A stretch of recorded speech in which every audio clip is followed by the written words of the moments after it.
Waadventista hawasomi tena kile kilichoandikwa katika vitabu vyetu.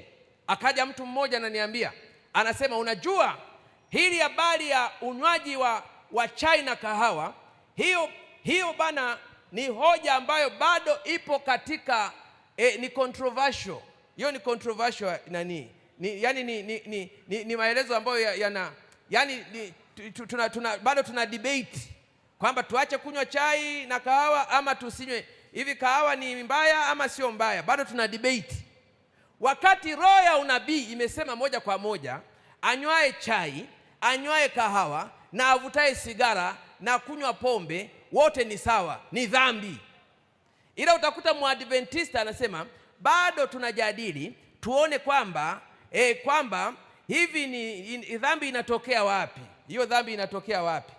Na kwani kuna shida gani? Ni sawa sawa na Waisraeli walioambiwa na Mungu, sasa pandeni nyinyi mwende mkamiliki hiyo nchi. Wanasema ngoja tukaipeleleze kwanza. Kwa hiyo kuna research. Sasa hivi kuna research zinaendelea kwa mambo yaliyoambiwa, hili halifai kwa chakula.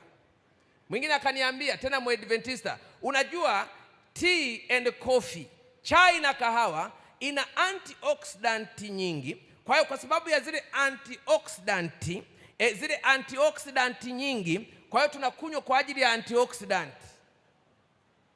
Sasa kwani antioxidant ipo tu kwenye tea and coffee?